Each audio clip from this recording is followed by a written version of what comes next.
Welcome to Forward Forum. This is your host, John Quinlan. We have a very special edition of Forward Forum planned for this week. It's an opportunity to be in conversation with James Priest.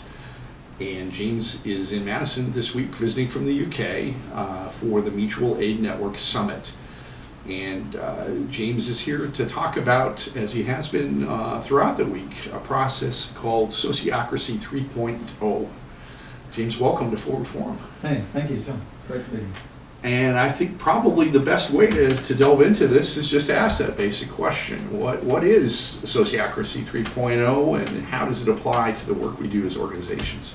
Okay, sure. Well, it's been great to be here this week, basically, to support the Mutual Aid Network initiative. And I was invited here to offer some input around governance.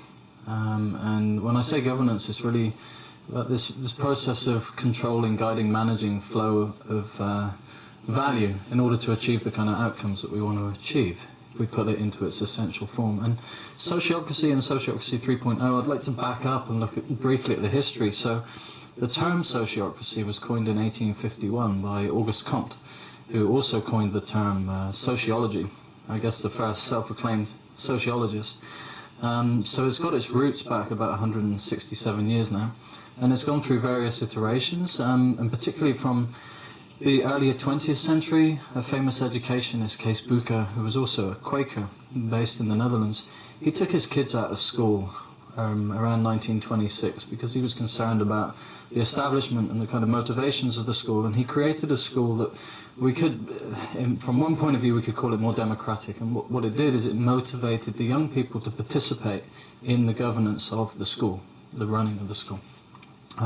So throughout the 20th century, the word spread around this. Kees Bueker developed his ideas, and one of his students took on sociocracy and inherited the family company Endenburg Elektrotechnik around 1970-71.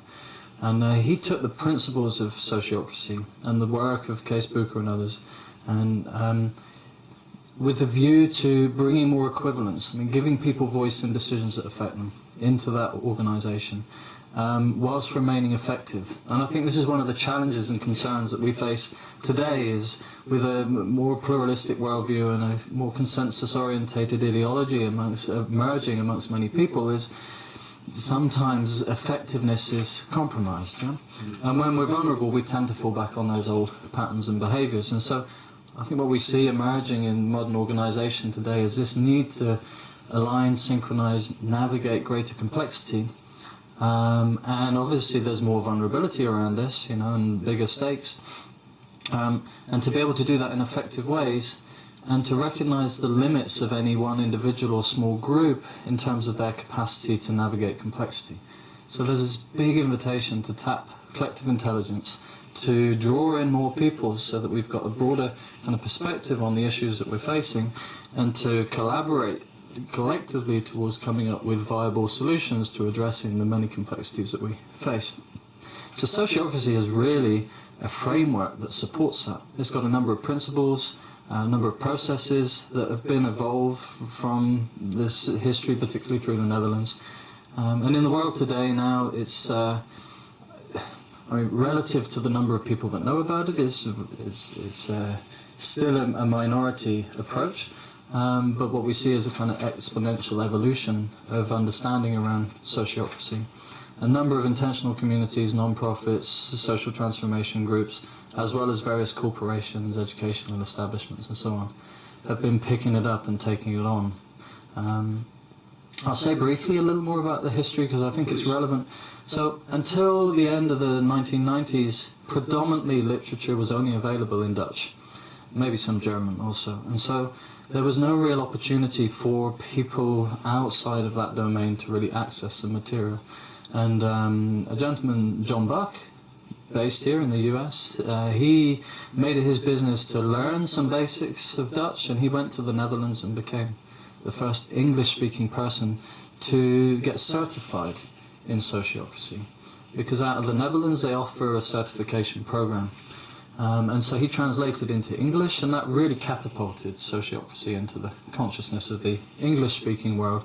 And now we see it feeding back into other other nations as well, other languages. So there's a lot of translation happening and passing of the message. Well, just to return to the very early history and resonance with the Quaker movement. Yeah. Could you reflect just a bit on just the mode of communication that Quakers use and how that resonates with maybe their goals, their mission in life, the notion of times of quiet contemplation, listening? Are those aspects of sociocracy both as it was then and as it is now? Definitely. Quakerism very much influenced early interpretations around sociocracy. If we take the term sociocracy, it really means governance or decision making by the companions or the friends, and we often refer to the Quakers as friends meeting. So they've been around, I think, since the 1600s, and were heavily persecuted originally because they were really a portal through which the more consensus-orientated approach to making decisions emerged, and we could see them as a portal through which pluralistic principles began to arrive into the collective more, and the mainstream establishment saw them as quite a threat, obviously. So the Quaker meeting practice has heavily influenced the Sociocratic meeting practice. So traditionally, a governance meeting would begin with a moment of silence. It would end with one.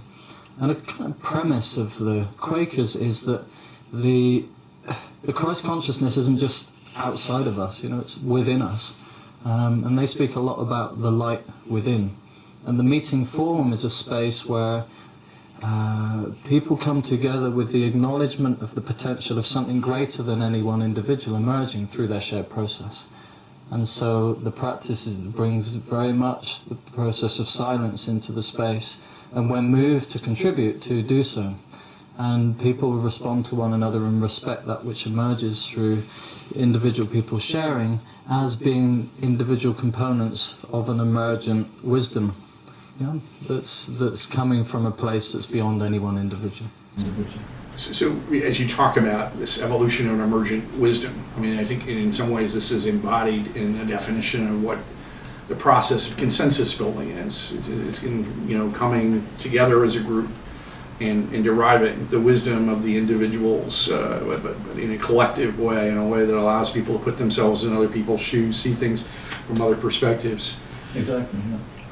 Just to, some folks back up to a really basic place. I think there are people that have had bad experiences with process in groups, and sometimes it's process that seems to be there for the sake of process. I guess I can think of one particular group that has a collective structure, and I think is well intentioned in terms of its inclusiveness, but sometimes it can lead to sort of everyone being treated not so well equally, as opposed to again something positive, focused, efficient, a good use of the time and the wisdom of people around the room. So there's a dynamic tension with process. In Madison, we also have a history of neighborhood organizing. So if there's a new building or a new project in a neighborhood, folks really want to become part of the decision-making process. But the powers that be sometimes look at that as unnecessary distraction, and it's something that takes years, and it doesn't allow us to focus and do what we need to do. Yeah. So how do you balance these dynamic tensions within the context of sociocracy? That last point you make about the resistance sometimes of people in a leadership position to invite other voices to come in is because actually it can kind of logjam things and become an impossible journey of trying to arrive at some kind of consensus with unanimity. I think it's valuable to understand a bit about sociocracy, and one component, and a component it's probably most renowned for, is the consent decision-making process. So it has a very clear framework for making decisions together based on this principle of consent. And we make a clear distinction between the principle of consent and consensus. Okay. Yeah. So I would say that a mature interpretation of consensus is to arrive at the same output as we would arrive at through consent. Yeah? But what makes a difference is in consent decision making, we're not seeking to arrive at a place everyone can agree with or everybody loves. We're not trying to find agreement. What we're trying to find is objection. we're deliberately seeking objections to proposals, and it's important to understand what qualifies objection, because that's not just anybody can jump in and block at any time. It's an invitation for people affected by decisions or by proposals for policy to be able to express objections if they see reasons why doing what's being proposed is somehow going to bring harm. And obviously, none of us want to do things if it's going to bring harm to our objectives. Yeah? Ironically, as human beings, we still do this all the time in many different contexts. Yeah? So it's a bit of a culture shift, because there's a premise, and the premise is that objections are gifts. Yeah? And I have a premise. What I say is that all perceived problems, challenges, and difficulties that we bang into during our life journey are symptoms of wisdom seeking emergence in some way. Yeah? So, I mean, I'll just repeat that, because for me it's a very profound. It's all perceived problems, challenges, and difficulties are symptoms of wisdom seeking emergence. Yeah? And we didn't really get into S3 and the difference. Okay, so S3 is quite emergent, and myself and a colleague, Bernard Bockelbrink out of Berlin, we sat down end of last year and the beginning of this year, and we bashed out a few of the tensions that we were experiencing in terms of implementing classic sociocracy in different contexts. And I won't go into the details of those because it's kind of technical, but what we discovered was that underneath the kind of due process of classic sociocracy, there was a deeper layer. And what we identified was that during our journey through life, we bang into things that get our attention. And we could call this tensions. Yeah? And by paying attention to attention, if we can identify things happening in the current reality. And if we look at those things in the current reality and why we feel tension, it's because we anticipate, due to our values, our ideology, our longings, and so on, a different possible reality to the one that we're experiencing. And then if we look at the current reality and we ask, well, what needs to happen in order to transform that more in the way that we would enjoy to see it, we identify needs associated with the current reality. You know? And so, as human beings, this is how we navigate all of the time. You know, we go along in our daily business, and generally business as usual until we knock into something, and then we stop and say, "Whoa, what was this?" You know, and maybe we notice an opportunity, or maybe we notice an impediment. And what we're seeking to do in Sociocracy 3.0, or I call it S3 because it's kind of an abbreviation that's that's becoming more popular now. What we're doing in S3 is seeking to become aware of tensions, use them as an impetus to identify what's happening in the current reality, and needs at a deficit somehow, or that we can flow more value to. That if we were to satisfy them, it would bring about a transformation of this situation to manifest a future reality that's more aligned with what we're looking for. So if you think about that, you see tensions are the alarm bell that indicates the potential for evolution or for transformation. And so this principle of objections as gifts, tensions as being indicators of wisdom-seeking emergence, all perceived problems, challenges, and difficulties being symptoms of wisdom-seeking emergence, so that we can become more conscious in our endeavors to navigate life and to collaborate together. You start to see that there's a step beyond a problem-orientated focus, you know, where we become overwhelmed with all of the challenges and difficulties we perceive, and an invitation to embrace this possibility that actually all of these challenges that we come up against are, on a deeper level, an invitation from some kind of intelligence, you know, universal intelligence, Word of God, whatever term you want to come up for it, inviting us to take a next step and to become more conscious creators in evolving the kind of future that our hearts know is possible.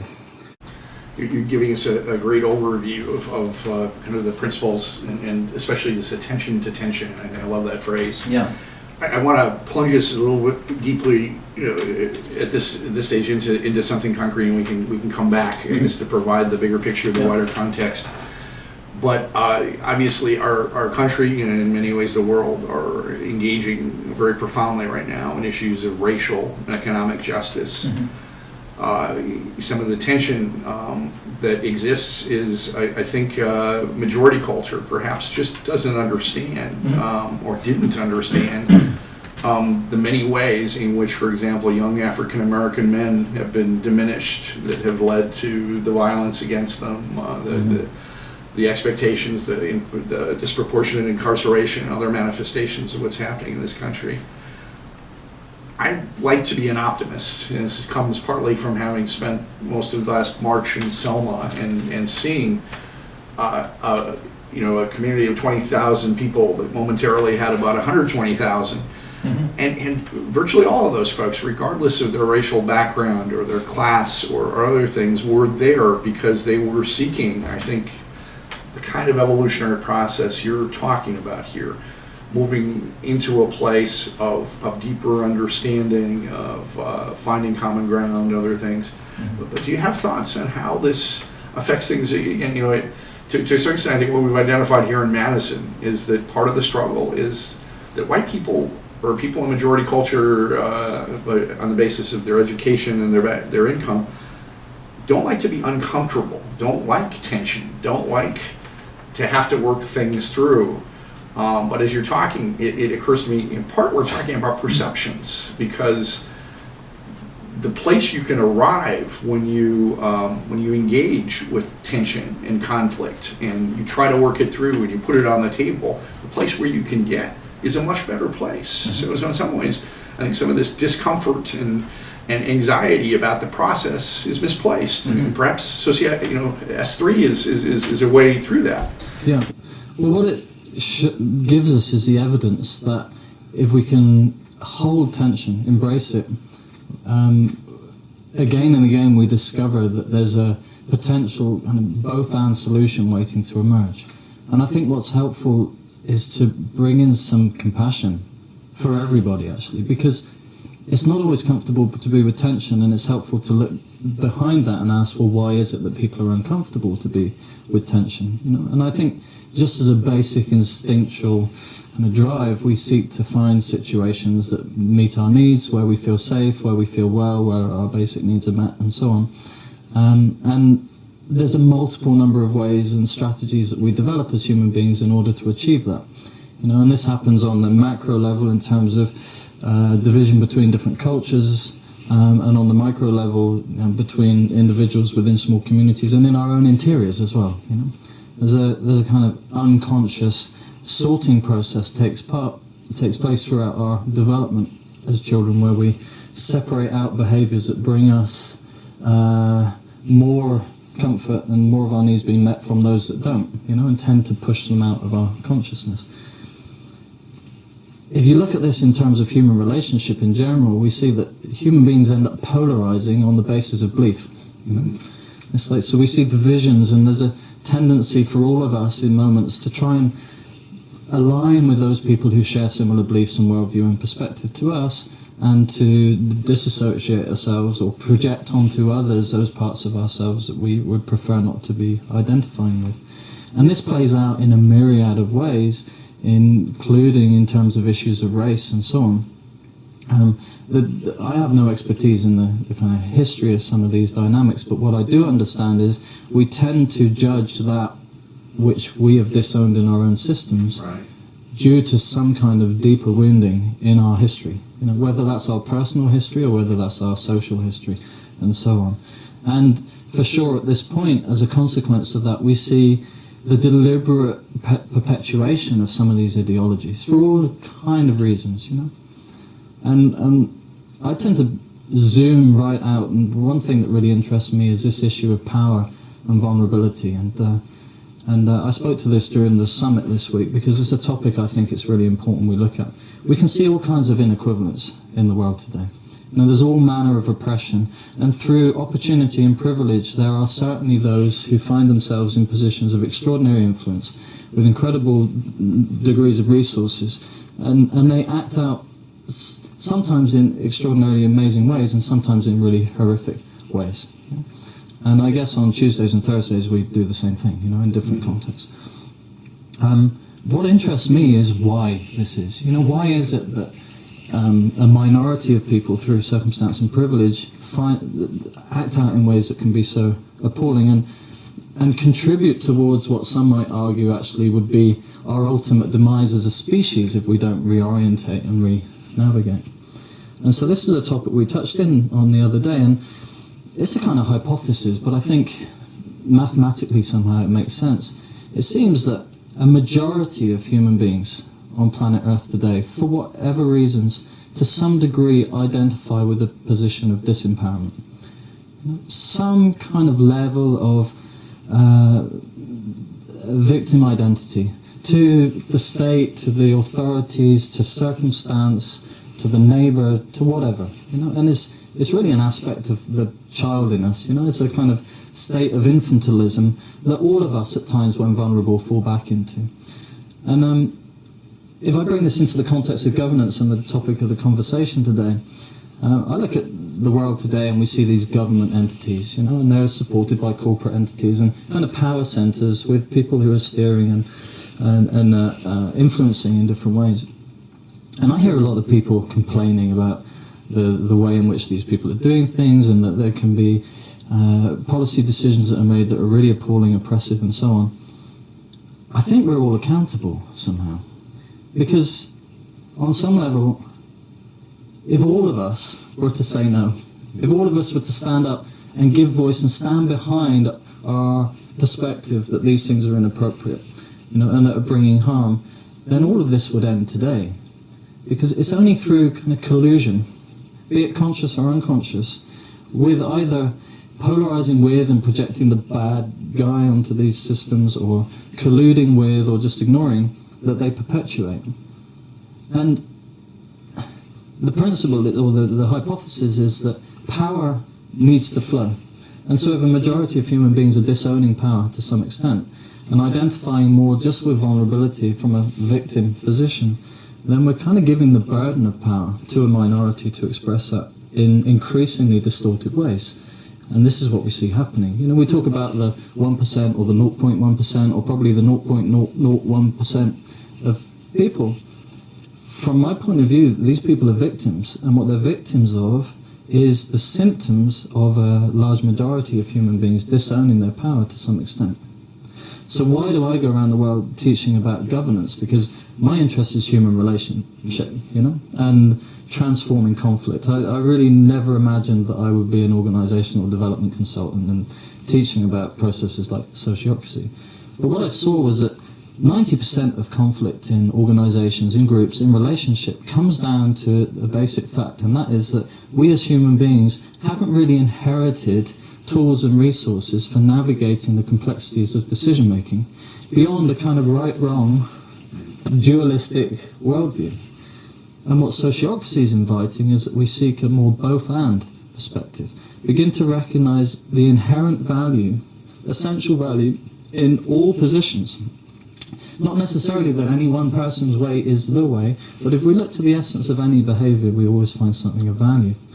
And so the reason I'm teaching sociocracy and now S3 is because until we learn to navigate the process of governance, as I was saying at the start, the control, guide, manage, flow of value in order to satisfy the needs that we see are important, to bring about the changes that we want. Until we become more effective at that, we're always going to have this symptom of what I call government. Because government is just one strategy to handle the function of governance, for us as a species. And I see a very different potential ahead of us, and that's where larger proportions of human beings learn to navigate decision-making, learn to tap collective intelligence, learn to discover the solutions where the outcome is greater than the sum of its parts. And as we become more effective at making decisions and coming up with creative solutions to the various challenges that we see, so we also become more potent as creators. And by doing so, there's a kind of feedback loop, because we start to recognize our inherent power and our accountability to respond to situations that we experience.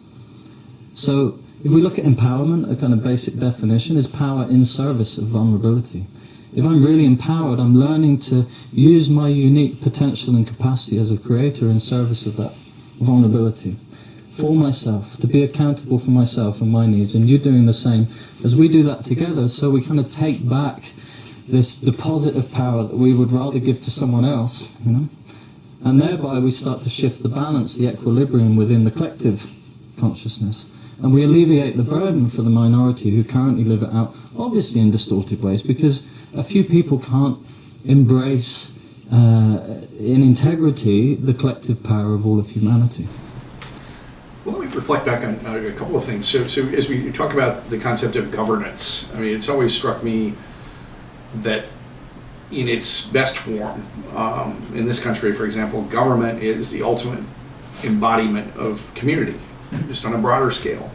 And there was a point in the 1920s, there was a great flood in the Mississippi, where people had to make a decision. Is it the role of government for people on both coasts who were far from the Mississippi to reach out to their neighbors in distress and to help and to do things? And that decision was made, and that continued through the Depression and through other kind of joint struggles, other ways that we came together. But the other thread I think that you're talking about, S3, the process of finding ways that we can communicate and collaborate together, is addressing this phenomenon of polarization. I mean, this is not necessarily unique to this time in history, but it certainly is at its apex right now. Mm-hmm.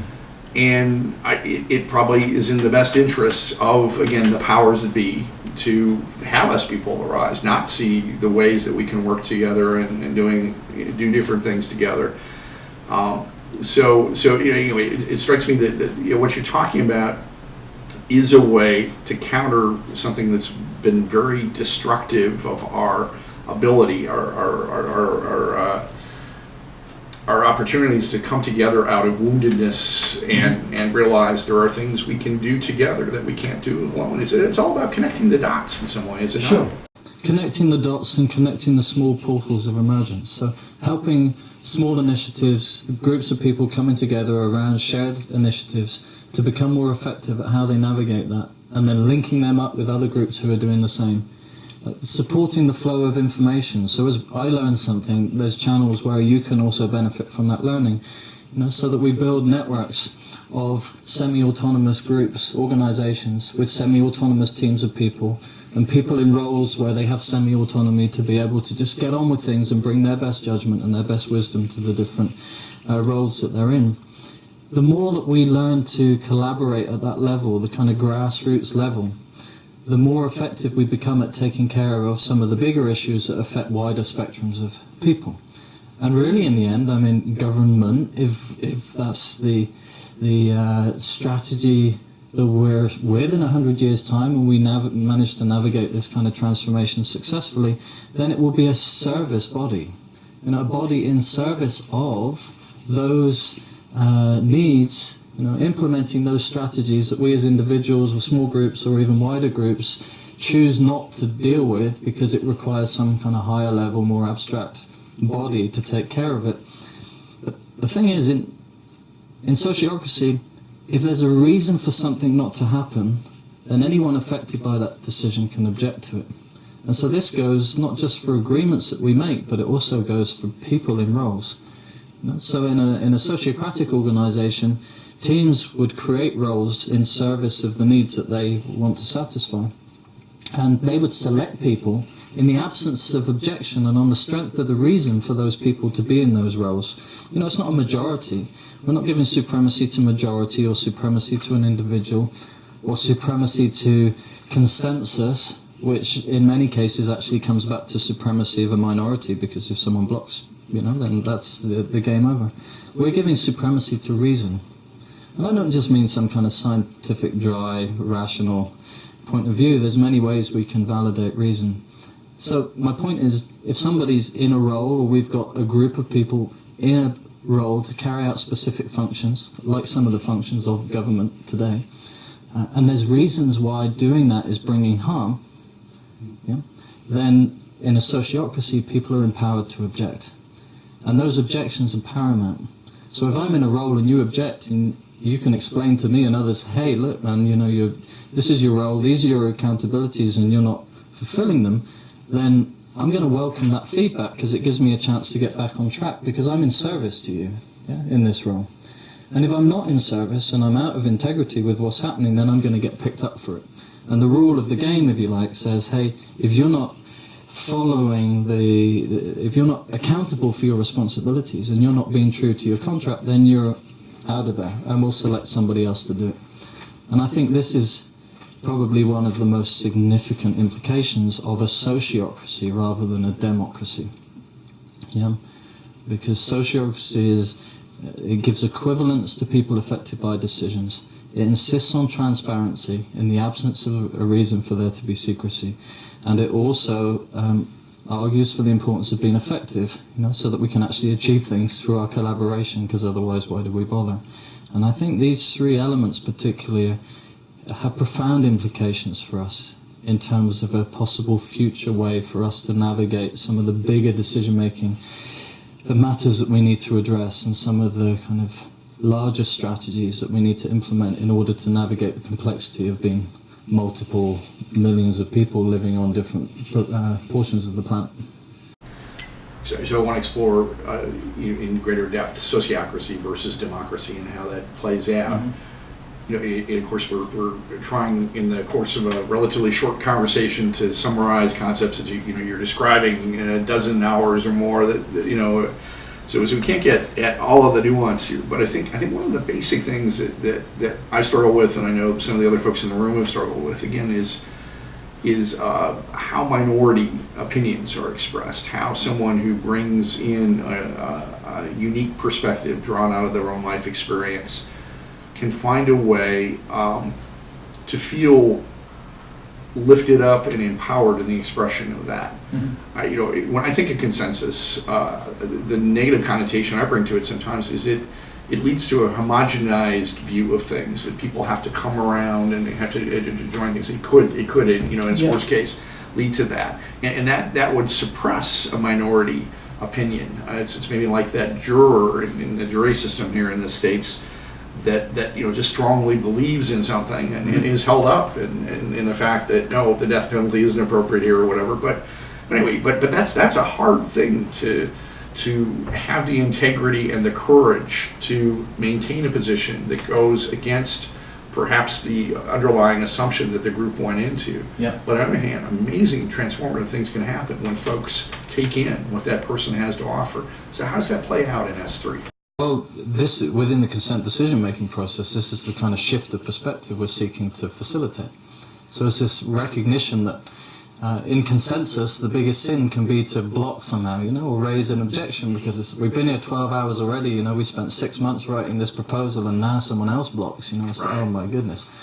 So, and depending on our level of trauma around standing up and getting smacked back down in some way in our own lives, depends on how vulnerable we feel to do it. The thing is, in sociocracy, the biggest crime is to not object if you see a reason to do so. Because you might be the only one who sees a reason why doing what's being proposed is going to bring harm. So imagine, we go ahead and you sit stum, and then a few months later it all goes wrong, and you say, I kind of knew it was going to happen. We'd be super upset with you, because you didn't share that wisdom. So this is what we can't separate the person from the process here, because there's a need to acknowledge some of the old strategies we've adopted to stay safe and to get needs met, and recognize that what we're seeking to do is acknowledge the value in raising objections when there's reason to do so.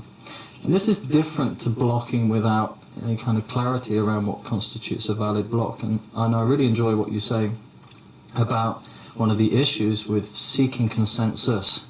Because if I'm inclined to be pleasing to fit in with the group, whether I've got wisdom emerging through me or not, I'm likely to stay quiet in that process and not contribute towards it, because I think the way to please people is just to let the process happen. And I might doubt the contribution that I have to make and so on. On the other side, if we look at representative democracy or majority decision making, we got the same issue. Because we give supremacy to majority and we exclude the minority. Yet, if we look at the channel through which wisdom normally emerges into systems, it's nearly always through the minority in some way. The minority underrepresented, like the new child into the family system. Like, why do you do it like this? And then we knock the child into place, socialize them, fit them into the familial context, because on a deeper level the family have learned we don't behave like this because it leads to needs not being met. So it's no small thing to facilitate this shift, and at the same time, it's quite a rapid transformation of perspective, because when you can support people in understanding the value of objection as gifts, recognizing that actually there's invariably some kind of wisdom to emerge, even if it's just the realization that actually right now I was mistaken. I thought it was an objection, but it turned out it was a misperception. Well, it's still helpful for me to understand that I was misinterpreting things. For me, the way I've seen it play out is you could phrase it in terms of misunderstanding, but where I think a person of integrity expressing a minority opinion that's drawn out of their own experience is it leads to a deepening of awareness by the group in ways that no one could have guessed going into that meeting. It was about 25 years ago, the LGBT community here in Madison did a major pride march that eventually had 8,000 people involved, but it was a very process-heavy, in a good sense of the word for the most part, effort. And we had 2 3-hour meetings a week, preceded by a 2-hour meeting to plan the 2 3-hour meetings. So we were very invested in the process, and I was one of the co-chairs. But what I remember very distinctly is this was a place, this was a time, perhaps before awareness of transgender rights, but bisexual people were asking for a place at the table. So it was originally the lesbian and gay march for civil rights. Well, a young woman who was a student at the university visiting from Germany, named Christina, was brought to the table, not which included us in my experience. Going into that meeting, as best we could tell, of the 21 people around the table, there were maybe 3 of us who were on Christina's side, who saw what she had to offer. And by the end of the meeting, that had totally reversed, because Christina reached into herself, had the integrity and the courage, even in a room of people who were putting out all kinds of stereotypes and all kinds of notions, preconceptions that bisexual people were fence sitters or just didn't belong because they didn't face the same oppressions or the same challenges. But what was amazing was somehow there was a process there where her voice was heard and a transformation of understanding and spirit occurred. Is that the kind of thing that can happen in S3? For sure.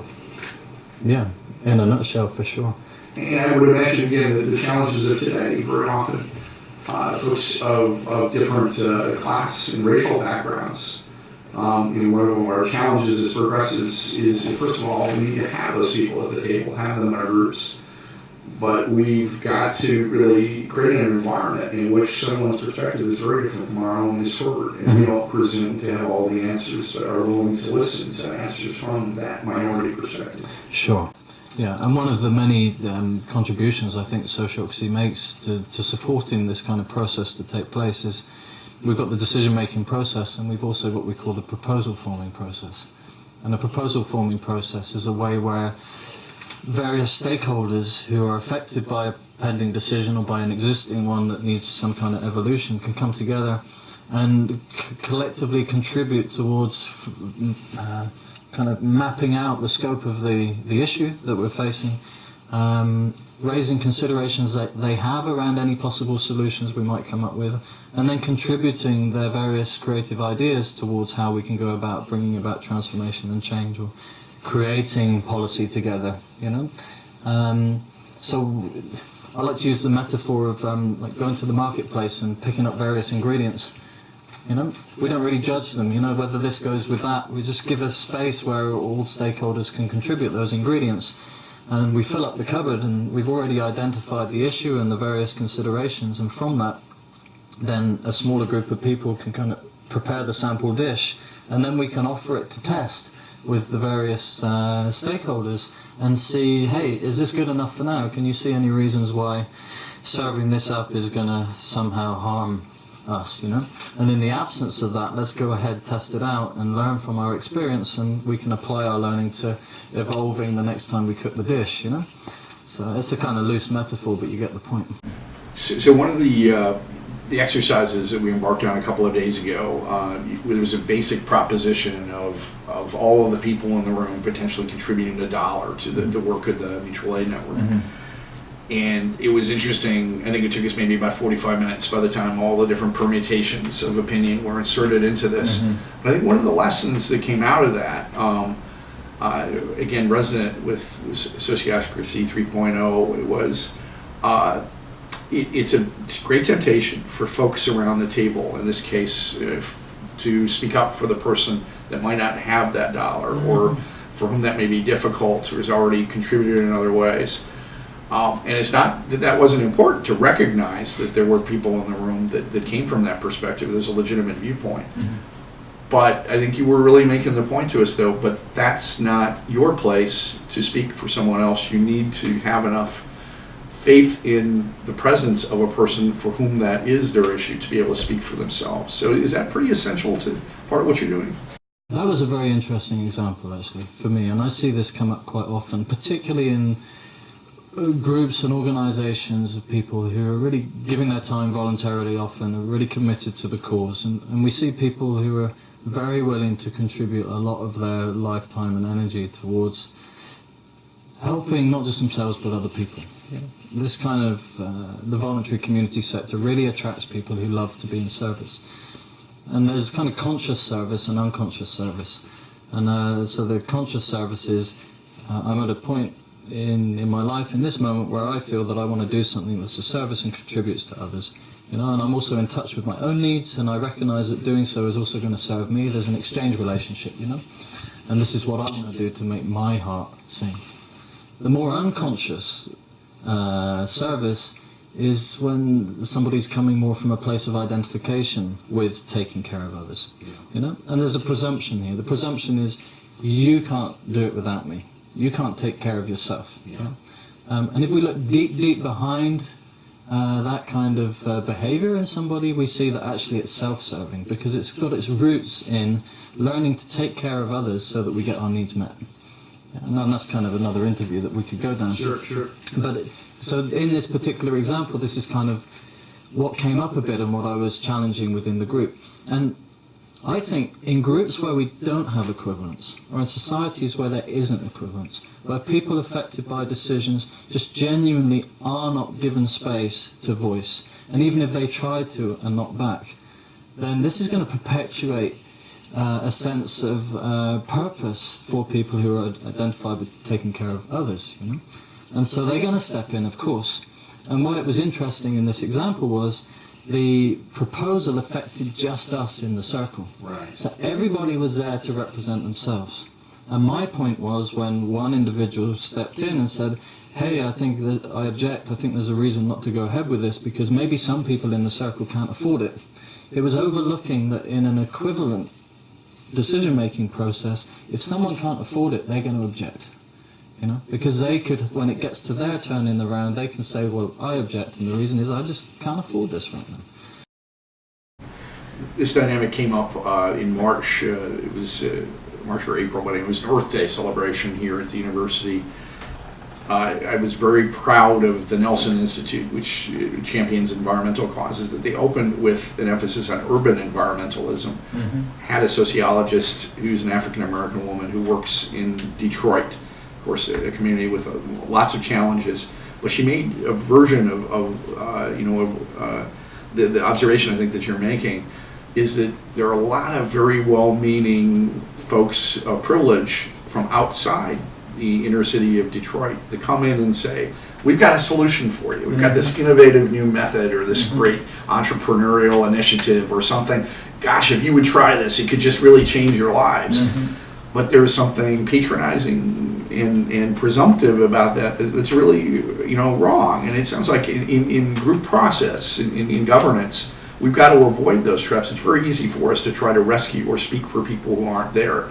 It's more important for us to get people there and to hear and embrace their voice and create an atmosphere of trust where those voices can be heard. Absolutely. So, because people affected by decisions or facing issues are usually the people with a large amount of experience, insight and expertise in those situations. And so the more we can empower people closest to the work, closest to the tensions, to come up with their own creative solutions, the more sense of ownership there is. Usually the more appropriate the kind of solutions will be anyway, and the more likely it will be that they will kind of be interested in the consequences of their decisions and have an investment in evolving it further and taking it on as we move ahead. So one of the big issues with these kind of initiatives that come in from outside somewhere is onboarding people. You know, because we offered this and we did that and we did that and we wonder why nobody's showing up to the meeting. Well, you know, you've got to start with engaging the people, and I think we need to become more facilitators in this process. You know, facilitation as in recognizing the inherent wisdom, potential and creativity within individuals, and in the absence of communities of people, groups of people being informed around how to use process to tap their collective intelligence and use it in ways that serve them, to invite them to that, but to make sure that it's just frameworks, you know, and the content comes from them. One of the other, I think, discussions that came out of that exercise or close to it, I think, was the notion that some people in the room sometimes have seen themselves in the role of experts. Yeah. So, and this comes back to the role of facilitative leadership, leadership that is, at its core, there to empower other folks and not necessarily to have the person themselves heard or for them to apply some maxim or some belief, but to draw out the wisdom of the group.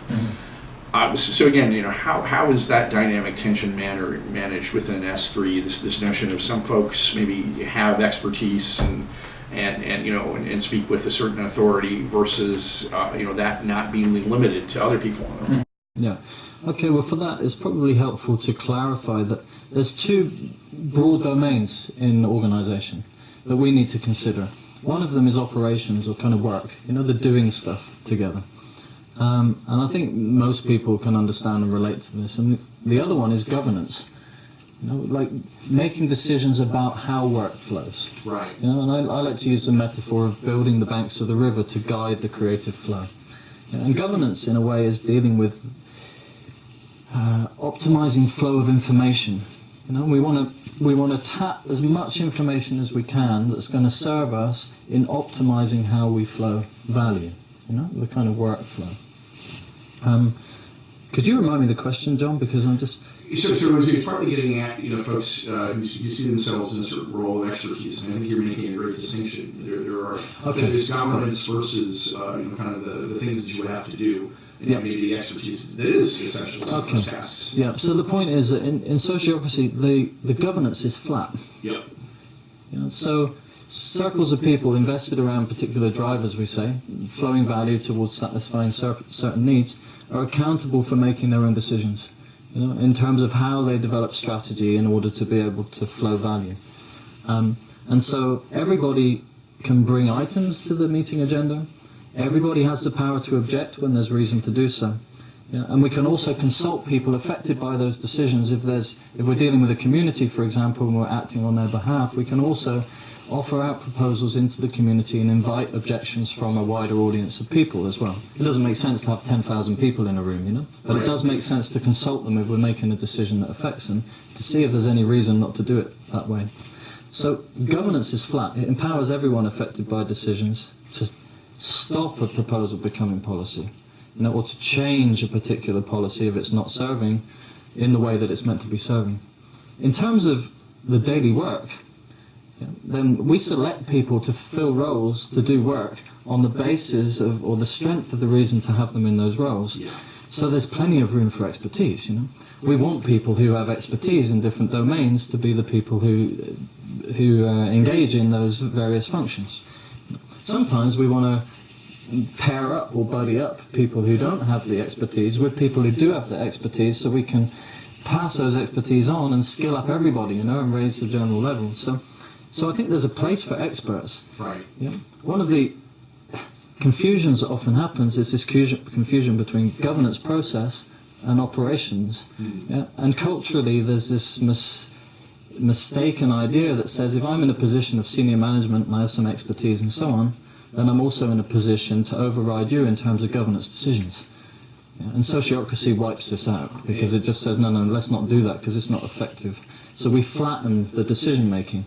But we can still have functional hierarchy, we can still have people in positions of expertise, And we can still have leadership and autocracy, actually, if we agree that that's the way we want to do it and that that's the way that's going to most serve us to flow value. Yeah, I think this was one of the epiphanies of the week for me to understand those areas of governance, and I'm trying to think what the other, essentially of essential function or operation. Because so I'm on a board right now that is recruiting new members, and we're looking for someone to be a treasurer, and that probably does require some basic level of accounting. Perhaps not being an accountant, but yeah, it's okay to be looking for someone whose life experience, whose expertise in this sense, fits that role.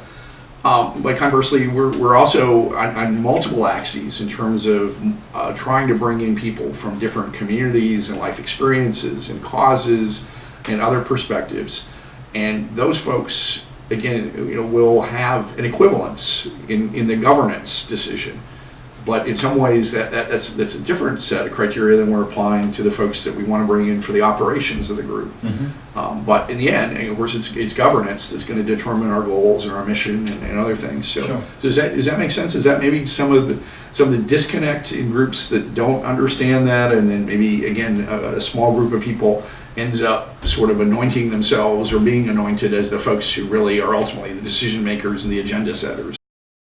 It reminds me of, I don't know who said it, maybe it was me, but there's none so foolish as those who think they know. And I don't know about you, but it's like we get older, and I never realized how little I knew, And so I think this is an important element to consider in organisation. And there's a very nice story, actually. It's a bit personal to me, but I remember many years ago, and I can still be arrogant and get caught in knowing sometimes now. It was one of my life strategies. But I remember many years ago being reasonably expert in my field and speaking with a colleague who was very senior to me, and she ran an institution where I was training, and I was really keen to bring some training into that institution. And I was very confident in the work I was doing, and that I could bring something of value that was unique and my personal expertise. And there was a moment when we were having a conversation, and she was asking me why it would be valuable and what I thought the value was. And at one point she stopped me and she said, "James, I really love everything you're saying." She said, "But I wonder, where's your humility?" It was one of those poignant, life-changing moments. Yeah. And in the moment, what's so funny, when I look back, it was just horrific at the time, but what I did was I began to explain to her why I lacked humility. I even had an answer to this. Right. Yeah? It's like I couldn't back up enough and say, "You know what, you've got me there." And I feel really uncomfortable and I don't know what to say.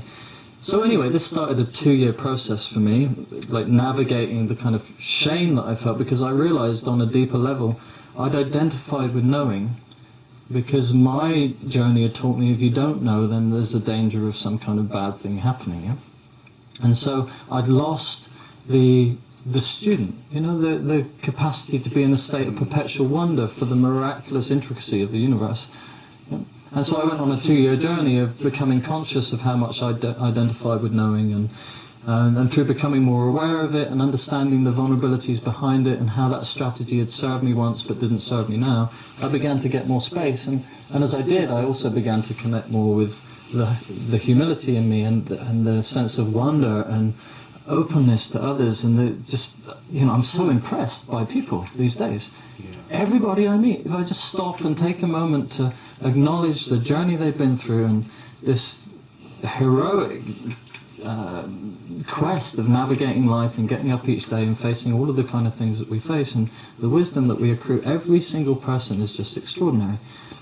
I had no clue about that. It was just a blindside for me, And so I saw this woman 2 years later, and I was telling her about it. I was on a course and she was there, and I said, "Hey, I really want to thank you." She said, "What for?" And I recounted this conversation. She said, "Did I say that?" I couldn't believe it. It occupied my consciousness for 2 years. And she said, "Well, I'm glad it helped you out."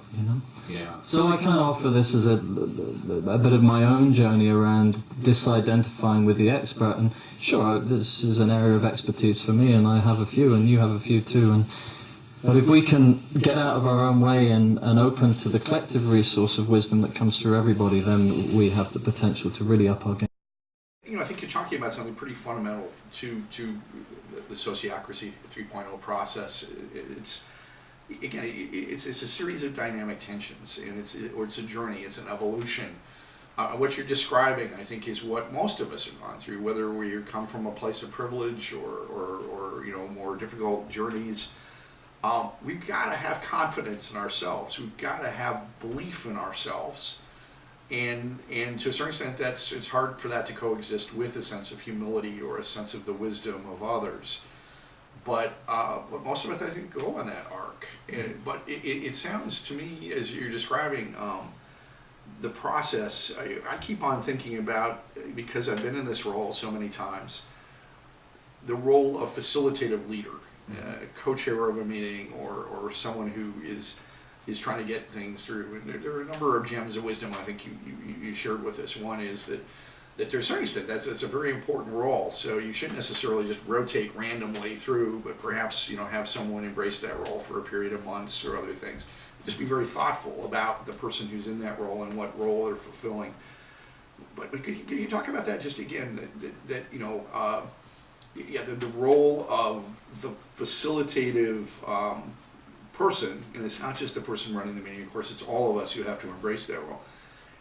As opposed to someone who has sort of an agenda or has something that they believe that they want to get on the table and get through. How do we strike that dynamic tension, both coming with a mission and a purpose that's driven out of our experience, but also something that allows us to be a catalyst for the voice of others? Sure. Well, I think maybe it takes me back to 10 years working with young people around holistic education, and particularly for facilitative interventions for learning with young people. And there's a project called Children Our Ultimate Investment. This is a charity with its origins in the US, and it went over to the UK many years ago. It's got its lineage back to the Huxleys, actually. And there's a whole kind of questionable story around the Huxleys, Darwin, Galton bloodlines and all kinds of things back there. But one thing that they were exploring was this idea of the possible human. And what evolved from that was this... there's a project now called the Teens and Toddlers Project, and it was basically working with young people at risk of creating teenage pregnancy, or young people who had created life during their teens, and working with them to help them to understand more about conscious conception, conscious parenting, give them basic communication skills, and so on and so forth. And this project now is in the UK. I think we were working with kids who were an 86% chance of creating a teenage pregnancy before the age of 20. And this was boys and girls, because obviously it takes two to create life. Yeah? And they went through that program, and statistically around 3.5% of those young people went on to create life during their teens as a result of the program. And this program was a potential orientated learning program. And we used to use the metaphor of the acorn, from the oak tree. Mm-hmm. It's just ridiculous to think that you would take an acorn and try to tell this acorn how it should be, what kind of tree it's going to be like in the future, and how it should grow, and so on. We understand that this is a preposterous idea, and what the acorn needs is the right environment, with the right nutrients, temperature, warmth, and so on, the right stimulus for it to unfold in its own unique way relative to the environment around it. It's going to do just fine. It doesn't need us to intervene.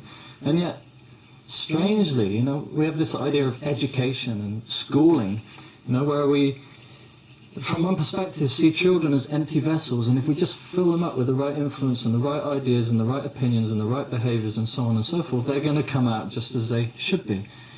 And what we don't realise is by spoon-feeding kids in this way, we're blocking this possibility for their own emergence. So facilitative leadership, facilitative learning is about recognizing the inherent potential within all life, and in this case in the life of our children, and creating the environment that can support them in discovering themselves, in entering into inquiry, developing the capacity for critical thought, developing emotional literacy, the ability to feel, to sense, to intuit, and so on, and reflecting back to them their inherent okayness in terms of their experience, their feelings, their perspectives, and inviting inquiry for them to share their own worldview, their own perspective, the new emergent wisdom that they bring. So this is a kind of difference, in terms of leading and facilitative leadership and more directive leadership. And the specific example you're giving, I think, is one is relevant to virtually every group working for progressive social change in the intergenerational dynamic. How, especially older, experienced leaders can find a place to open up to new ideas, to youthful energy, and do so in a way where there's mutual reciprocal value, where we can learn from each other. Yeah. Exactly. And maybe I should just mention that statistic, 3.5% of those young people going on to create a teen pregnancy. And what happened is they were re-engaging with their school, they were re-engaging with their education.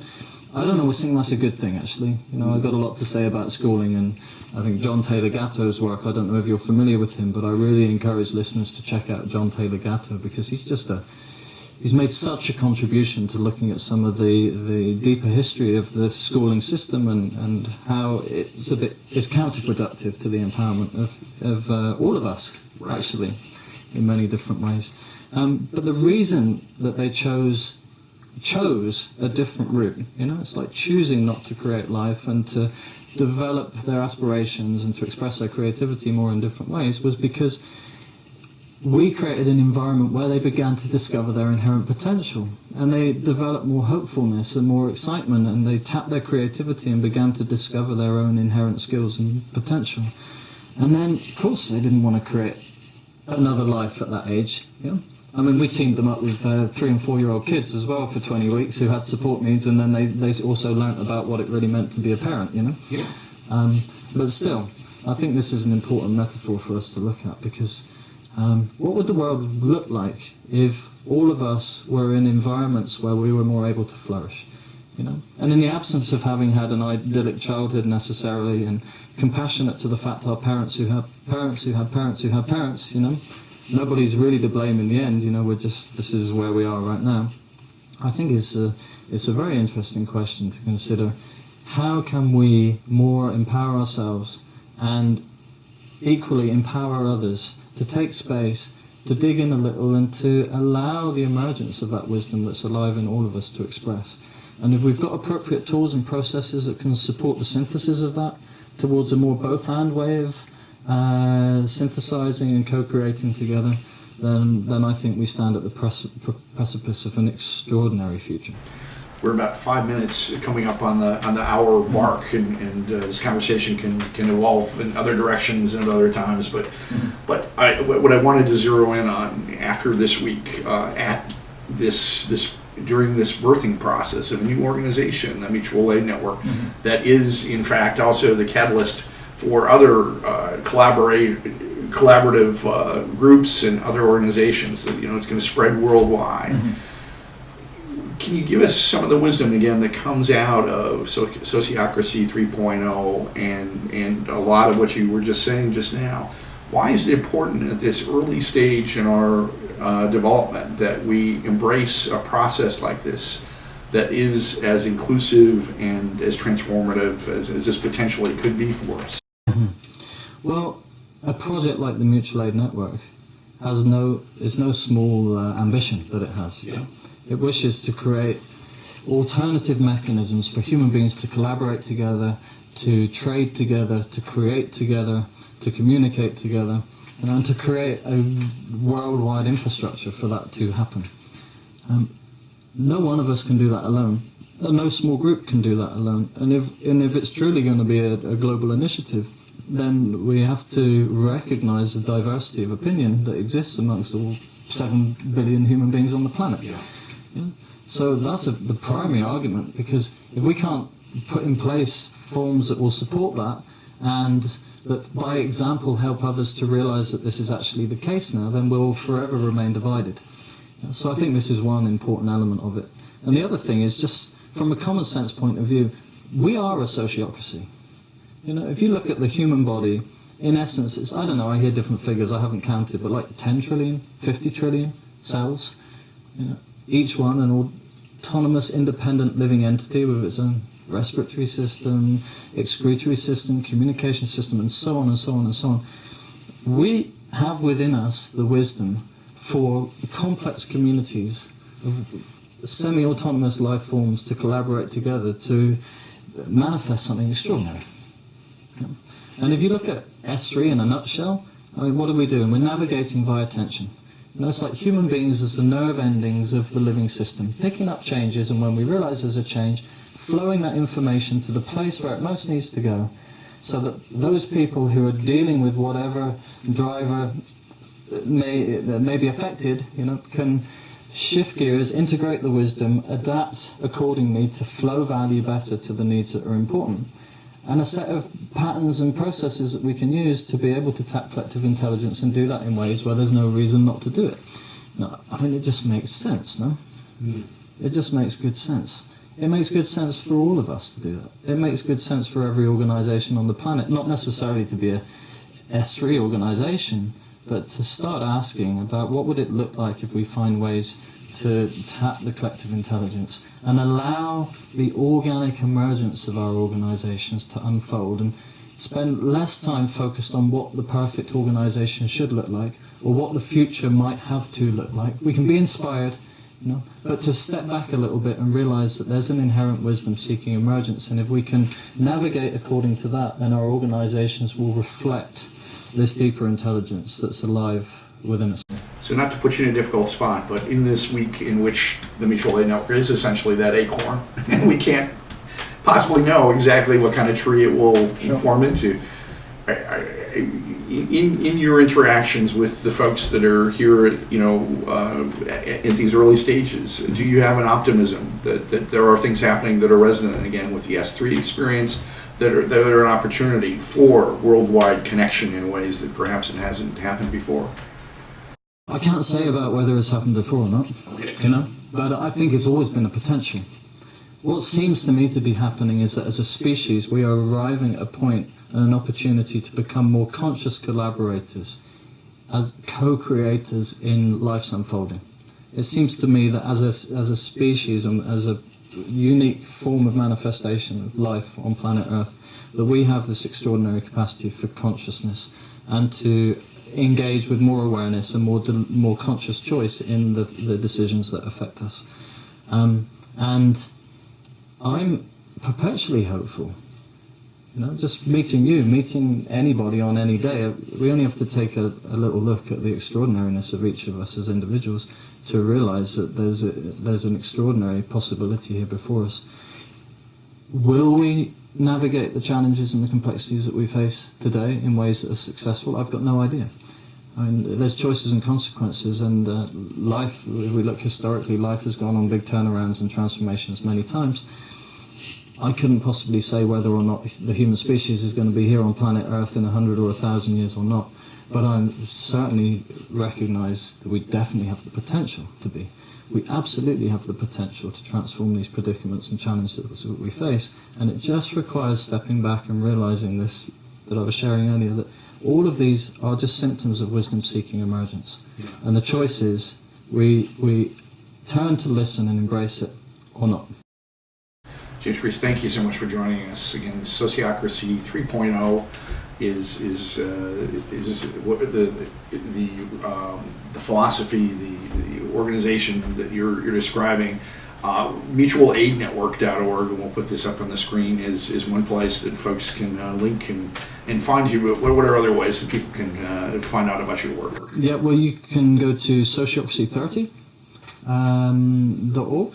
Okay. You can also go to jamespriest.org. Thrivingcommunity.co.uk is another site of mine. I apologise they're not as evolved as they could be, but I spend most of my time travelling around doing things like this. I'm no techie. But that's certainly a good starting point. And obviously the Mutual Aid Network website, we're going to be posting up a lot of the materials, video of the various course presentations and so on this last week in the coming days. And thank you, John, for the arduous task of editing and producing all of that. All right, thank you for all your contributions. You just have really helped us immensely at this really important time in the evolution of the organization. So thank you, James. And thank you, it's a pleasure.